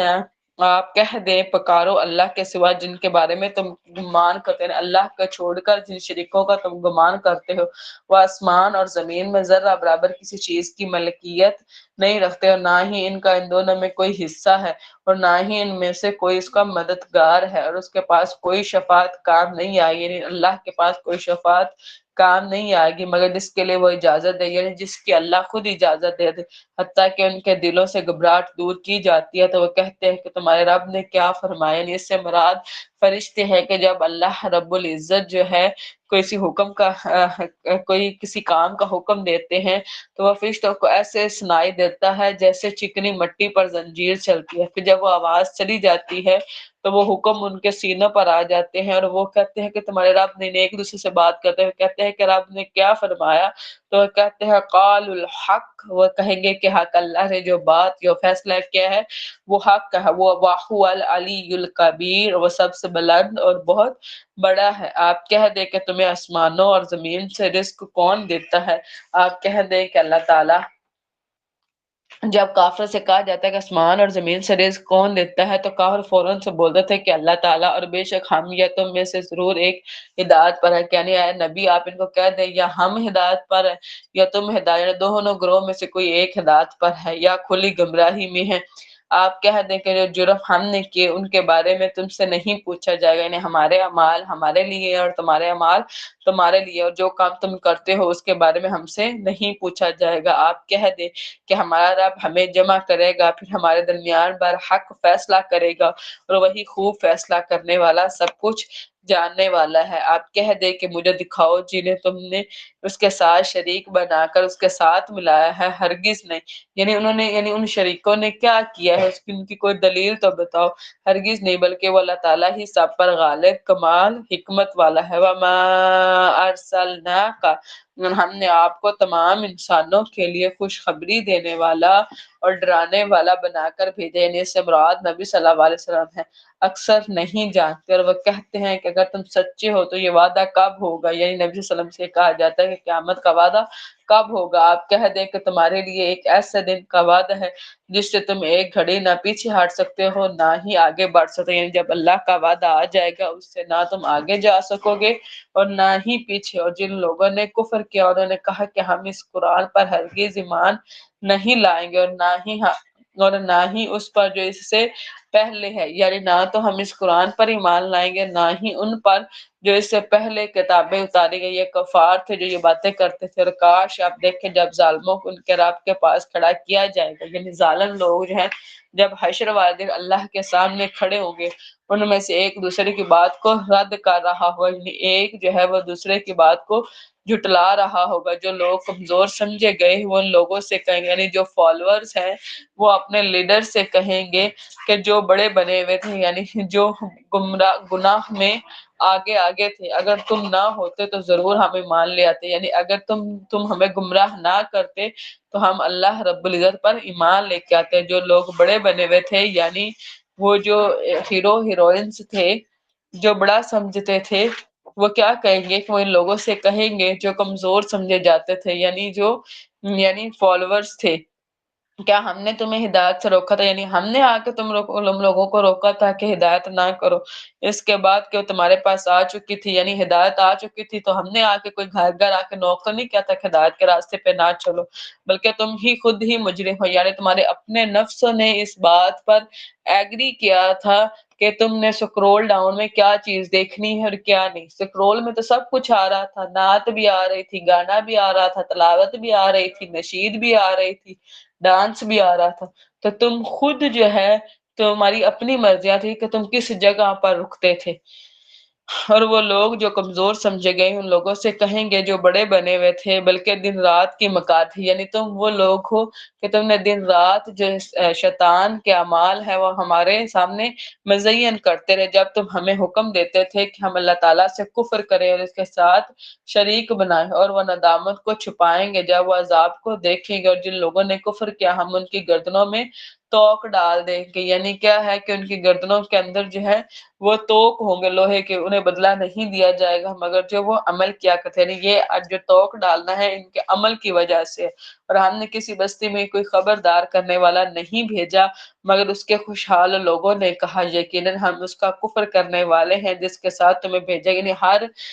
نبی کو جس بستی کی طرف بھیجا گیا تو وہاں کے جو رؤسا تھے، جو ایلیٹ فیملیز تھی، انہوں نے انکار ہی کیا اور انہوں نے کہا ہم مال اور اولاد میں زیادہ ہیں، یعنی کسی کو بھی اللہ کی طرف سے کوئی مال اور اولاد ملتی ہے تو اس کا مطلب یہ نہیں ہے کہ اللہ اس سے محبت کرتا ہے، تمہارے مال اور تمہارے بیٹے جو ہیں وہ آزمائش ہے اور ہم ہرگز عذاب دیے جانے والے نہیں ہیں۔ آپ کہہ دیں کہ یقیناً میرا رب جس کے لیے چاہتا ہے رزق کشادہ کر دیتا ہے اور وہ تنگ بھی کر دیتا ہے، مگر اکثر لوگ نہیں جانتے، اور تمہارے مال اور تمہاری اولاد ایسی نہیں ہے جو تمہیں ہمارے قریب میں قرب میں نزدیک کر دے، یعنی اولاد اور مال اس بات کا سبب نہیں بن سکتے کہ وہ اللہ کے نزدیک ہو، الا یہ کہ کوئی انسان جو ہے وہ اپنے مال کو اللہ کی راہ میں لگا دے، جس طرح نبی صلی اللہ علیہ وسلم نے فرمایا کہ رشک تو دو ہی اور لوگوں پر کیا جا سکتا ہے، ایک وہ کہ جس کو اللہ نے مال دیا ہو اور وہ دن اور رات اور چھپے اور ظاہر اللہ کی راہ میں لگا رہا ہو، ٹھیک ہے، اور دوسرا وہ شخص کہ جس کو اللہ تعالیٰ نے قرآن کی تعلیم دی ہو یا یہ دین کا علم دیا ہو اور اس کے ساتھ وہ لوگوں کو دعوت دیتا ہو، ٹھیک ہے، تو یہ جو ہے وہ صدقہ جاریہ ہے، اور یعنی دوسری چیزیں جو ہے وہ اللہ کی قرب کا ذریعہ نہیں بانٹتے، مگر جو ایمان لایا اور نیک عمل کیے تو یہی لوگ ہیں جن کے عمل کی بنا پر ان کی دگنی جزا ہے، وہ بلند و بالا عمارتوں میں پرامن ہوں گے۔ والذین یسعون فی آیاتنا، اور جو لوگ ہماری آیات کے بارے میں کوشش کر رہے ہیں اس حال میں کہ وہ نیچا دکھانے والے ہیں، وہی لوگ عذاب میں حاضر کیے جانے والے ہیں۔ آپ کہتے کہ میرا رب اپنے بندوں میں سے بلا شبہ جس کے لیے چاہتا ہے رزق کشادہ کرتا ہے اور جس کے لیے چاہتا ہے تنگ کر دیتا ہے، اور جو تم خرچ کرتے ہو پس وہی اس کا بدلہ بھی دیتا ہے، یعنی جو بھی اعمال تم صدقات میں خرچ کرتے ہو اس کا بدلہ بھی ہے، اور وہی بہترین رزق دینے والا ہے۔ جس دن وہ تمام انسانوں کو جمع کرے گا پھر وہ فرشتوں سے کہے گا کیا یہ لوگ تمہاری عبادت کرتے تھے، یعنی جس طرح کفار جو تھے وہ فرشتوں کو اللہ کی بیٹیاں کہتے تھے، وہ کہیں گے پاک ہے تیری ذات، یعنی فرشتے اللہ کو جواب دیں گے ان کے بجائے آپ ہی ہمارے دوست ہیں، یعنی ہم ان کے دوست نہیں ہیں بلکہ اللہ آپ ہی ہمارے سرپرست ہے، بلکہ وہ تو جنوں کی بات کرتے ہیں، اس سے مراد یہ ہے کہ وہ ہماری بات نہیں کرتے تھے بلکہ شیطان کی بات کرتے تھے، کہ شیطان نے ان کے لیے یہ بات مزین کر دی تھی کہ وہ کیا کہیں کہ جو فرشتے ہیں وہ اللہ کی بیٹیاں ہیں، یعنی کہ اکثر انہیں پر ایمان لانے والے ہیں۔ چنانچہ آج تم میں سے کوئی نہ ایک دوسرے کے لیے نفع کا اختیار رکھتا ہے اور نہ ہی نقصان کا، ہم ان سے کہیں گے جنہوں نے ظلم کیا، یعنی سماج جنہوں نے شرک کیا، کہ اس آگ کے عذاب کا مزہ چکھو جس کو تم جھٹلاتے تھے، یعنی اس حشر کو ہی تم جھٹلاتے تھے نا، آج جب آگ کا مزہ چکھو گے تو پتہ چل جائے گا کہ حشر قائم ہونا تھا کہ نہیں۔ وَإِذَا تُتْلَىٰ عَلَيْهِمْ آيَاتُنَا، اور جب ہماری واضح آیات ان پر پڑھی جاتی ہیں تو کہتے ہیں یہ ایک آدمی ہے آدمی ہی تو ہے جو ارادہ رکھتا ہے کہ تمہیں ان سے روک دے جن کے تمہارے باپ دادا عبادت کیا کرتے ہیں، یعنی نبی کے سامنے نبی کے بارے میں یہ بات کر رہے ہیں کہ یہ ایک نعوذ باللہ عام سا آدمی ہے جو یہ چاہتا ہے کہ جو تمہارے باپ دادا کا دین ہے، جو تمہارے باپ دادا کا کلچر ہے، جو تمہارے باپ دادا کے ٹریڈیشنز ہیں، جو ان کی روایات ہیں، ان سے تم لوگوں کو ہٹا دے۔ اور وہ کہتے ہیں کہ یہ محض ایک من گھڑت جھوٹ ہے، اور ان لوگوں نے حق کے بارے میں کہا جنہوں نے کفر کیا جب وہ ان کے سامنے آیا کہ یہ محض کھلا جادو ہے، یعنی نبی اور اس کتاب کے بارے میں، حالانکہ ہم نے انہیں کوئی کتاب نہیں دی جسے وہ پڑھتے ہوں، اور ہم نے آپ سے پہلے ان کی طرف کوئی ڈرانے والا بھی نہیں بھیجا۔ یعنی اللہ رب العزت فرمانا ہے کہ کفار کی طرف ہم نے کوئی کتاب نہیں بھیجی کہ جہاں سے پڑھ کر وہ یہ دعویٰ کرتے ہوں کہ یہ نبی جھوٹے ہیں، یا نعوذ باللہ یہ جو آیات ہیں وہ جھوٹی ہیں، اور نہ ہی ان کے پاس کوئی نبی آیا ہے جو ان کو یہ بتائے کہ اب کوئی نبی آئے گا تو وہ جھوٹا ہوگا۔ ان کے پاس کوئی دلیل نہیں، صرف ان کی اپنی مکاریاں ہیں، اور ان لوگوں نے جھٹلا دیا جو ان سے پہلے تھے، جو ہم نے انہیں دیا تھا تو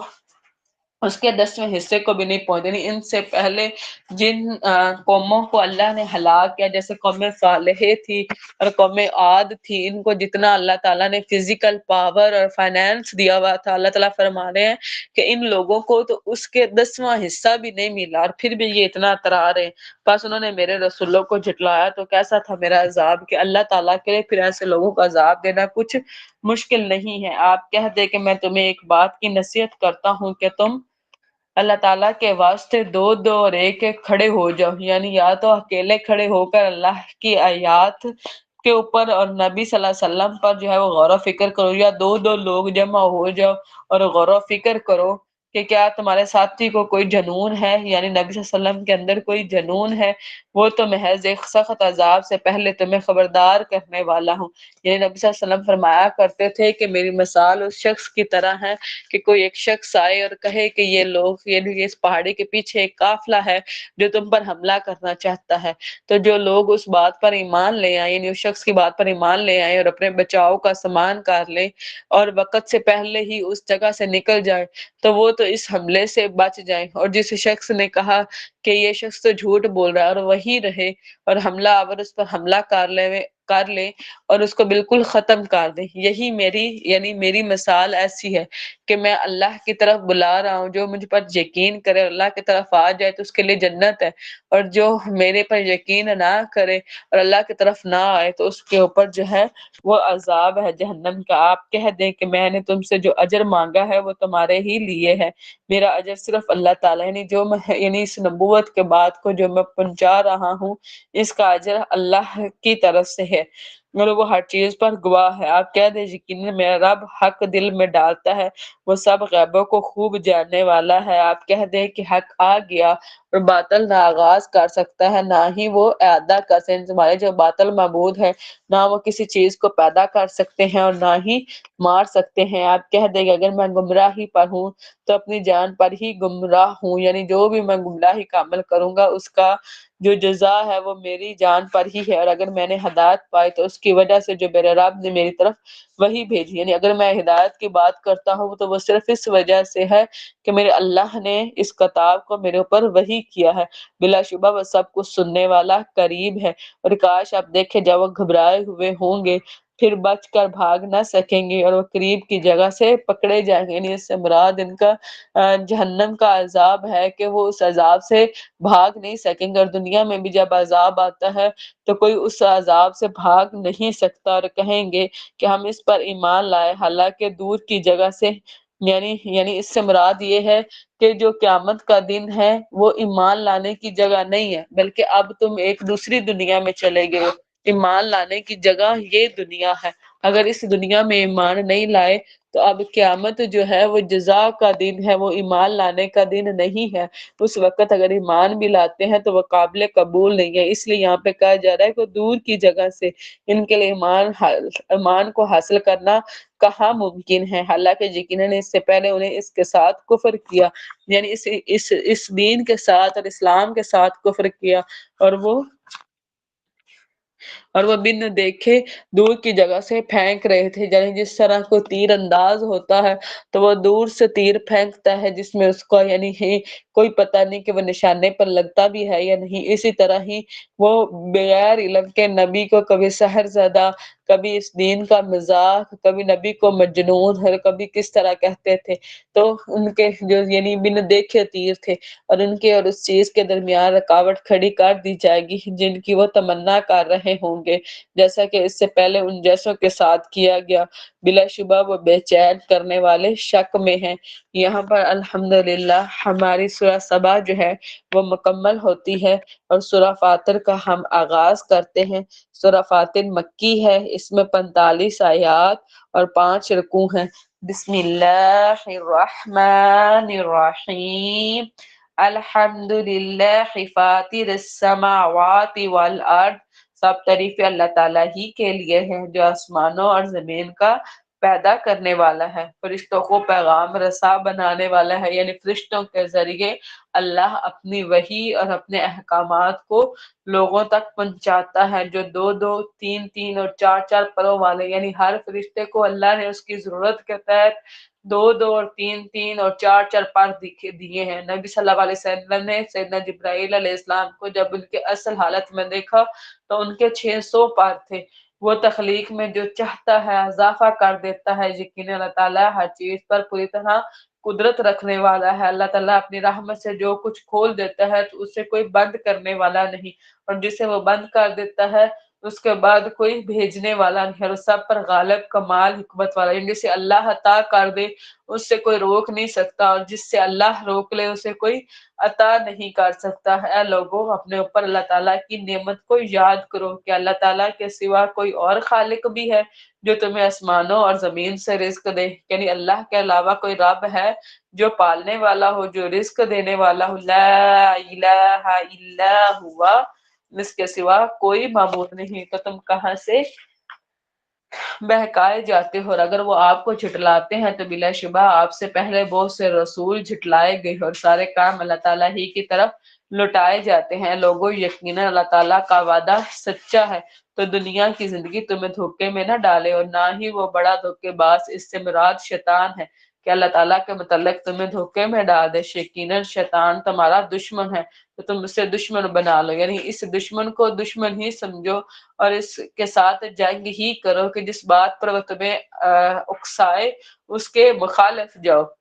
یقیناً وہ اپنے گروہ کو اس لیے بلاتا ہے تاکہ وہ تمہیں بھڑکتی ہوئی آگ والوں میں سے ہو، یعنی یہ وہ اور اس کی جو اولاد ہے وہ تمہیں آگ والوں میں شامل، یہ جہنم میں ڈالنا چاہتی ہے۔ جن لوگوں نے کفر کیا ان کے لیے سخت عذاب ہے، جو لوگ ایمان لائے اور جنہوں نے نیکیاں کی ان کے لیے مغفرت اور بہت بڑا اجر ہے۔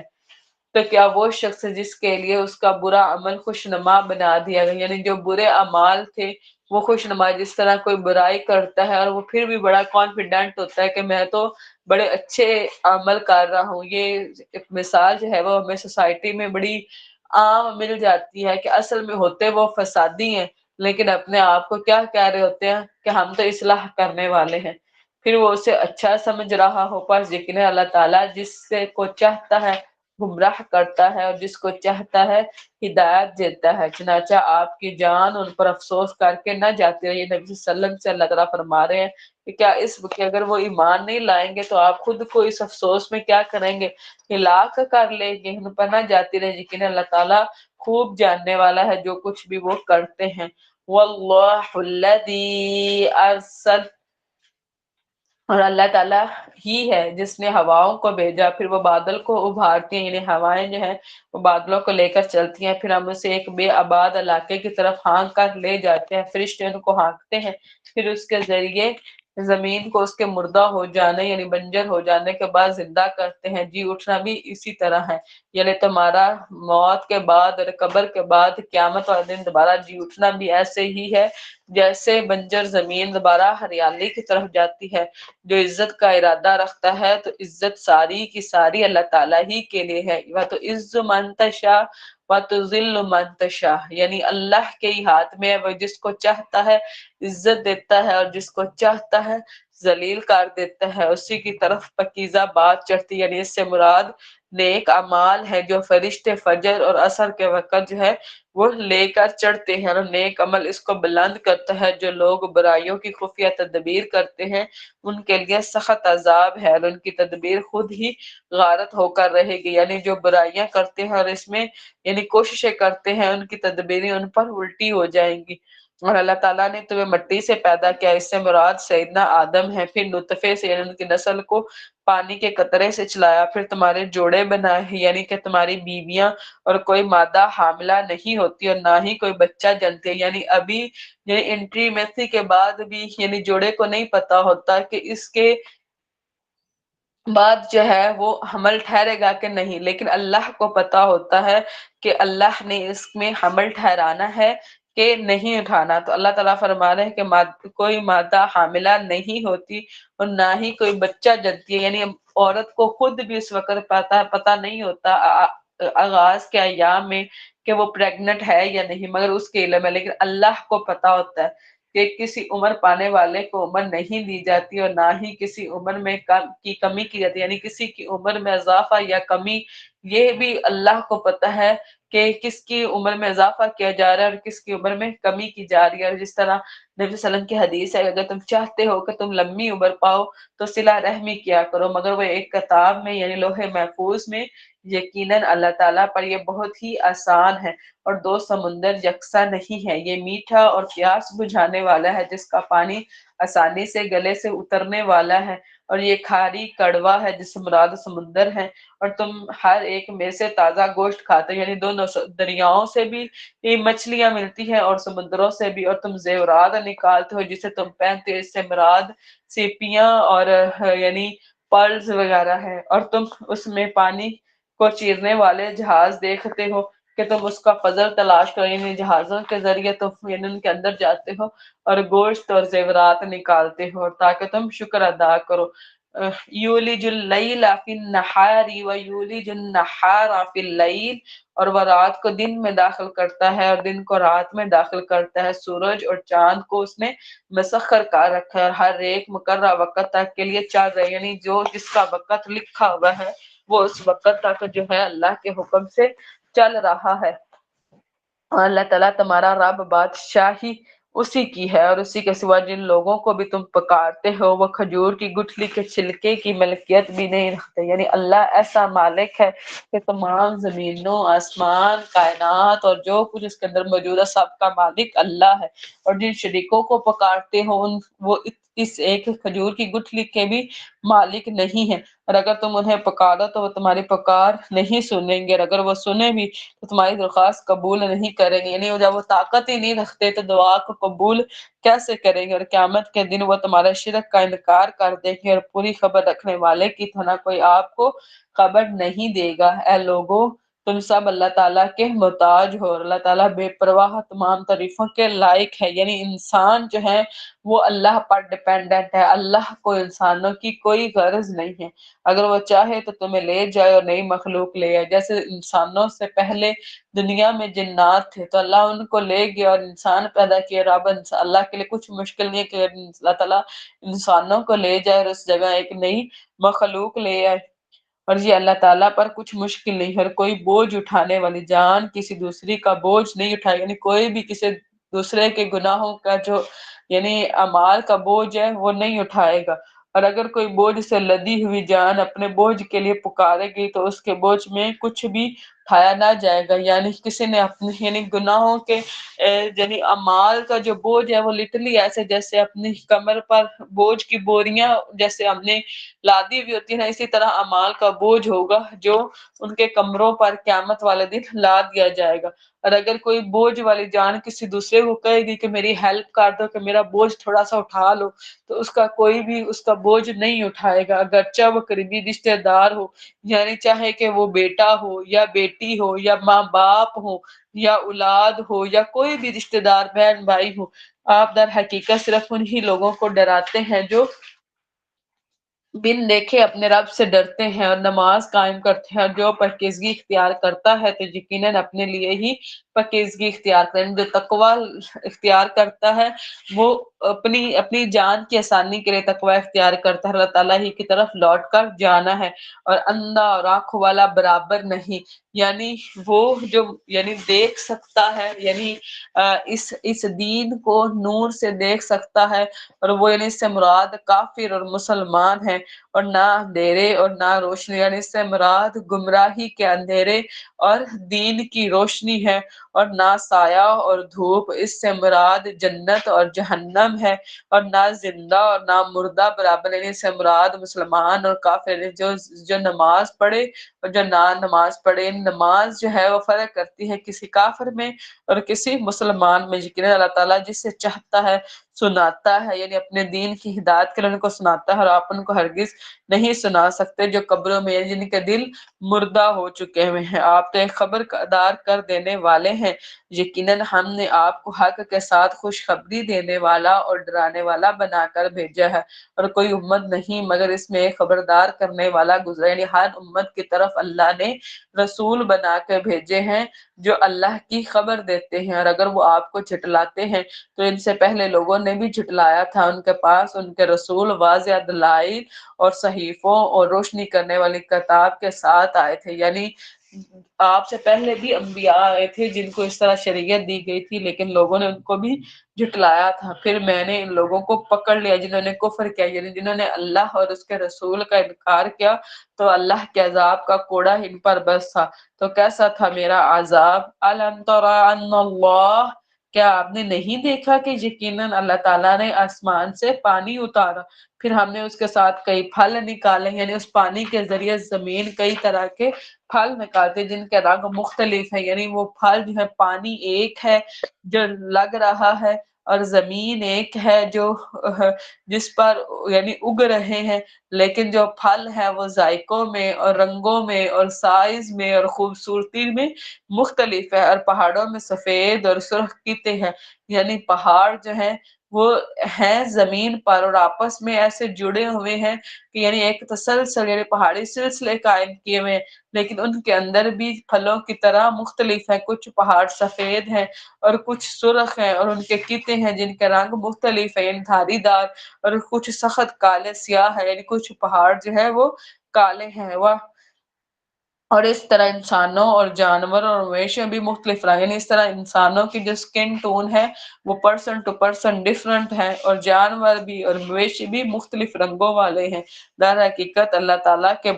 بندوں میں صرف علم رکھنے والے ہی اس سے ڈرتے، یعنی جن کو اس بات کا شعور ہے، جو علم رکھتے ہیں وہی اپنے علم کی وجہ سے کیا کرتے ہیں،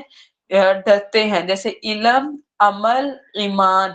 ٹھیک، اور دعوت اللہ، یہ 4 سٹیپ ہیں کہ علم حاصل کرو، پھر عمل میں لے کے آؤ، پھر اس پر ایمان رکھو، اور پھر دوسروں کو دعوت دو.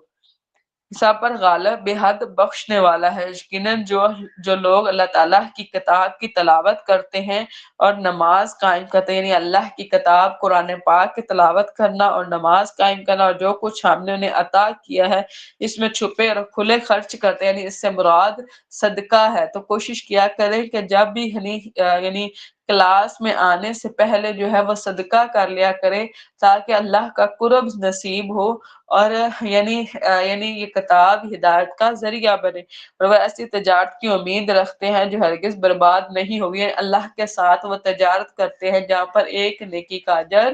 10 گنا ہے اور بعض میں 700 گنا ہے، تاکہ اللہ تعالیٰ ان کے اجر ان کو پورے کے پورے دے دے، اور اپنے فضل سے ان کو اور زیادہ، یعنی جتنا بنتا تھا اس سے بھی اللہ تعالیٰ فضل کرے اور زیادہ دے دے. یقیناً وہ بے حد بخشنے والا نہایت رحم والا ہے. اوحینا الیک من الکتاب، اور ہم نے آپ کو کتاب میں سے جو وحی کیا ہے وہ حق ہے، یعنی جو قرآن آپ کی طرف وحی کیا گیا وہ حق ہے، اور اپنے سے پہلے کتابوں کی تصدیق کرنے والے تورات اور انجیل کی بلا شبہ اللہ تعالیٰ اپنے بندوں کی یقیناً پوری خبر رکھنے والا، سب کچھ دیکھنے والا ہے. پھر ہم نے اس کتاب کا وارث ان لوگوں کو بنایا جنہیں ہم نے اپنے بندوں میں سے منتخب کیا، یعنی یہ اللہ کی طرف سے سلیکٹڈ پرسنز ہوتے ہیں جن کو اللہ تعالیٰ اس کتاب کا علم دیتے ہیں. ہر ایک کے نصیب میں اس کتاب کا علم نہیں ہوتا. تو اس لیے یعنی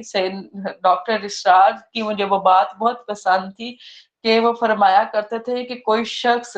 جس کے پاس قرآن کا علم ہو اور پھر وہ سمجھے کہ کوئی ڈاکٹر، کوئی انجینئر، کوئی نرس،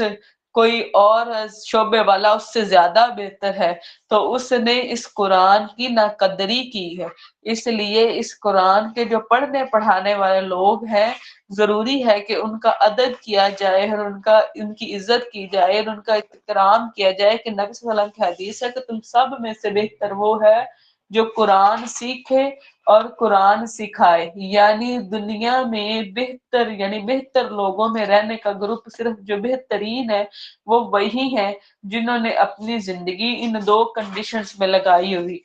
یعنی یا تو وہ قرآن سیکھ رہے ہیں یعنی طالب علم ہے، یا پھر وہ قرآن سکھا رہے یعنی کہ اساتذہ ہے. تو وہ یعنی دنیا کے بہترین لوگ ہیں اور ان کے آگے پھر کوئی اور نہیں ہے. تو اپنے آپ کو کوشش کریں کہ انہی دو کنڈیشنز میں رکھیں، یعنی اپنی زندگی اسی پیلر کے ارد گرد گھومتے ہوئے گزار دے جنہیں ہم نے اپنے بندوں میں سے منتخب فرمایا ہے. اور چنانچہ ان میں سے کوئی اپنے نفس پر ظلم کرنے والا ہے. یعنی اب امت کے درجے بتائے جانے، ظلم سے مراد یہ کہ ہے تو وہ مسلمان لیکن حرام کام بھی کرتا ہے اور جو واجب ہے وہ بھی ادا نہیں کرتا. ان میں سے کوئی میانہ رو ہے، یعنی اس سے مراد یہ ہے کہ وہ حرام کام تو نہیں کرتا لیکن واجب ادا نہیں کرتا. اور کوئی اللہ تعالیٰ کے حکم سے نیکیوں میں آگے نکلنے والے، یعنی وہ حرام کام بھی نہیں کرتے اور واجب بھی ادا کرتے ہیں اور نیکی میں ایک دوسرے سے آگے نکلتے ہیں، جیسے فاستبقوا الخیرات ہے. ذالک هو الفضل الکبیر، اور یہی بہت بڑا فضل ہے. ہمیشہ کی جنتیں جن میں وہ داخل ہوں گے، ان میں انہیں سونے کے کنگن اور موتی پہنائے جائیں گے. من کا زیور وہاں تک ہوگا جہاں تک اس کے وضو کا پانی، اور ان میں ان کا لباس ریشم ہوگا. اور وہ کہیں گے کہ سب تعریفیں اللہ تعالیٰ کی ہی ہے جس نے ہم سے غم کو دور کر دیا. بلا شبہ ہمارا رب یقیناً بے حد بخشنے والا نہایت قدردان ہے، جس نے ہمیں اپنے فضل سے ابدی قیام کی جگہ پر اتار دیا ہے. اس میں نہ ہمیں کوئی مشقت پہنچی ہے اور نہ ہی اس میں ہمیں کوئی تھکاوٹ پہنچی ہے. یعنی جنت ایسی ہے کہ اس میں نہ تو کوئی بڑھاپا ہے، ہمیشہ انسان جوان رہے گا، اور نہ ہی کوئی بیماری ہے، ہمیشہ صحت یاب رہے گا، اور نہ ہی کوئی موت ہے کہ انسان ہمیشہ زندہ رہے گا. اور جن لوگوں نے کفر کیا ان کے لیے جہنم کی آگ ہے، نہ ان پر فیصلہ کیا جائے گا کہ وہ مر جائیں اور نہ ہی جہنم کا عذاب ان سے ہلکا کیا جائے گا. ہر ناشکرے کو ہم ایسا ہی بدلہ دیتے ہیں اور اس میں چیخ رہے ہوں گے اے ہمارے رب ہمیں نکال کہ ہم اس کے برعکس نیک عمل کریں. جو ہم نے برے اعمال کیے اس کے بدلے میں ہم اچھے اعمال کریں گے. ہمیں اس جہنم سے نکال دے جو ہم کیا کرتے. کیا ہم نے تمہیں عمر نہیں دی تھی؟ یعنی اللہ تعالیٰ جواب دیں گے کیا ہم نے دنیا کی عمر تمہیں نہیں دی تھی جس میں کوئی نصیحت حاصل کرنا چاہتا تو نصیحت حاصل کر سکتا. یعنی جو اس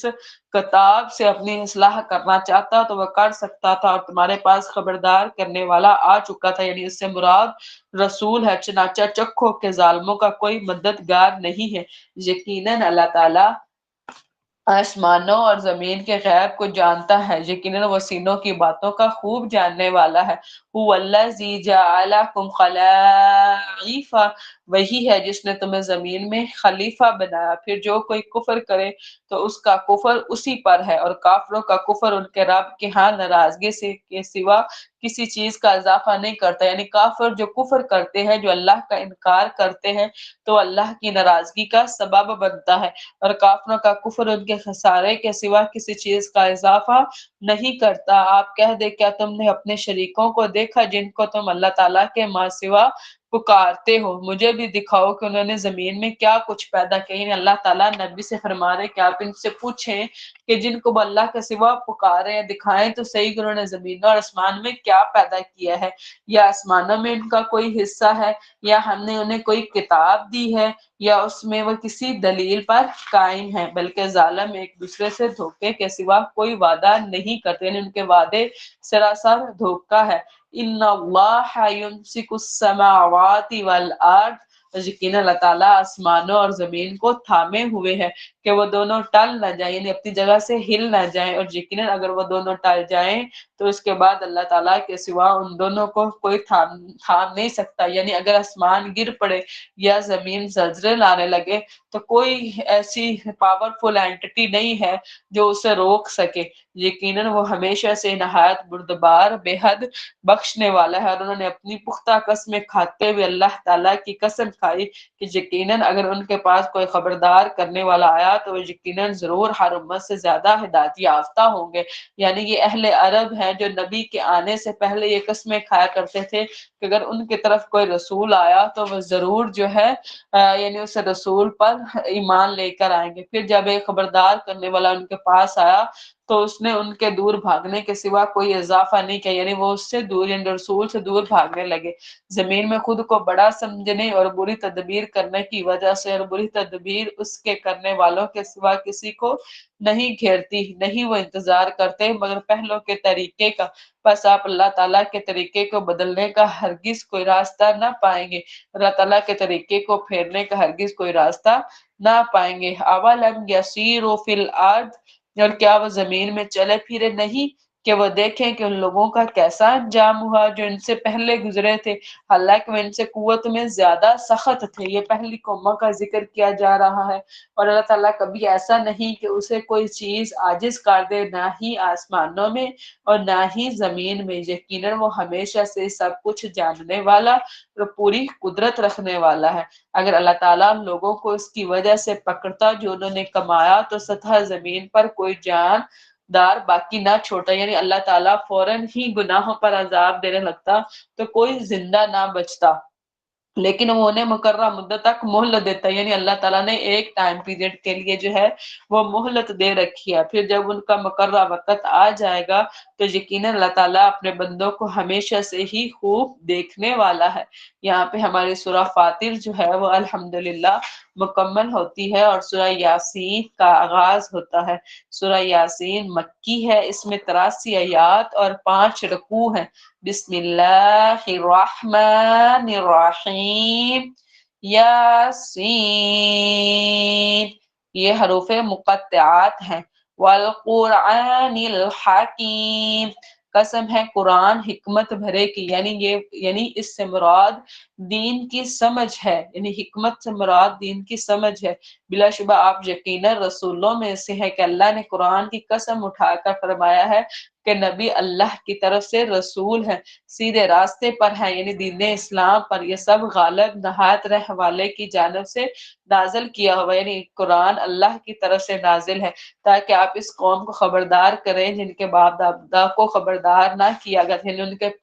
یعنی اس قوم کی طرف پہلے ان کے باپ دادا کی طرف کوئی رسول نہیں بھیجا گیا تھا تو وہ غافل تھے۔ بلا شبہ یقیناً ان میں سے اکثر پر بات ثابت ہو چکی ہے سو وہ ایمان نہیں لائیں گے، یعنی ان کی بتائی کی وجہ سے ثابت ہو چکا ہوا ہے کہ کوئی بھی بات ہو جائے، کوئی بھی سچویشن ہو جائے، وہ ایمان لانے والے نہیں ہیں۔ یقیناً ہم نے ان کی گردنوں میں کئی توق ڈال دیے ہیں، پاس وہ ٹھوڑیوں تک ہے سو ان کے سر اٹھا دیے گئے ہیں۔ یعنی اس سے مراد یہ ہے کہ ابو جہل نے یہ کہا تھا کہ اب اگر نبی مجھے نظر آیا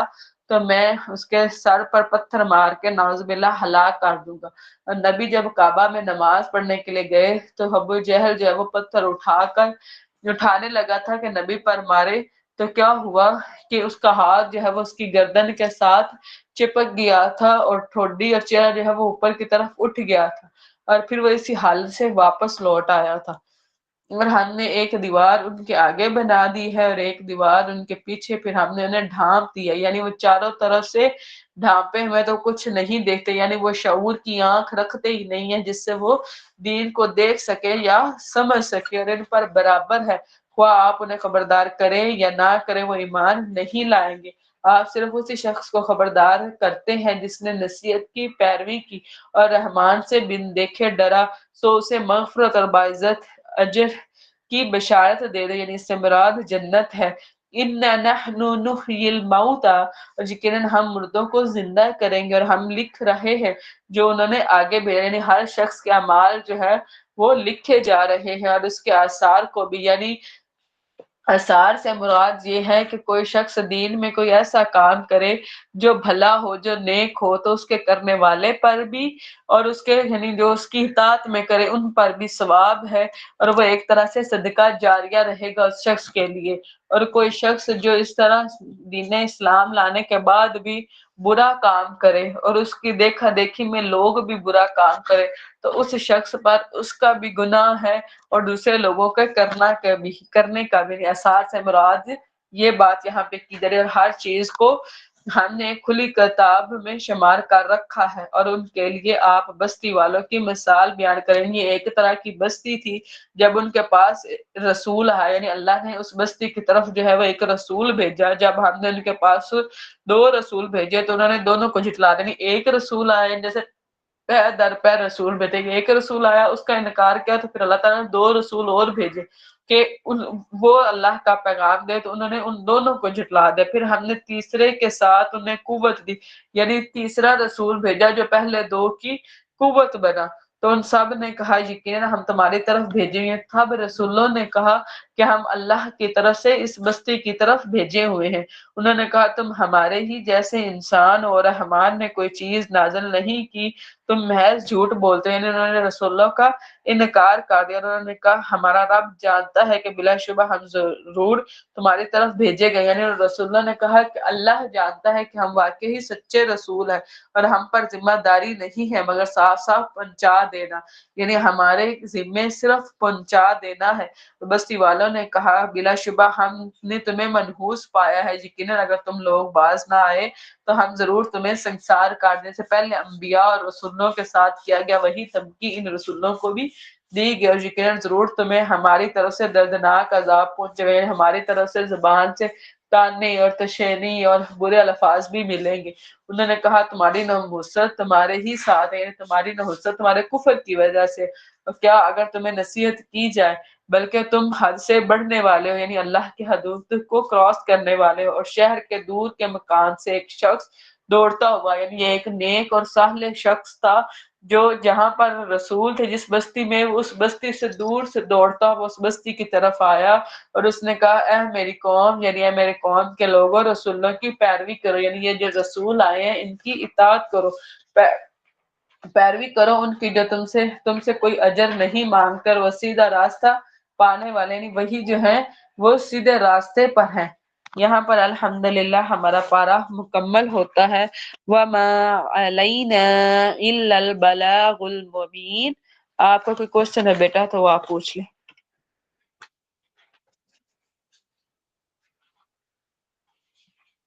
چلو بیٹا ہم کو کلاس اینڈ کرتے ہیں۔ سبحانک اللہم و بحمدک نشہد ان لا الہ الا انت نستغفرک و نتوب الیک۔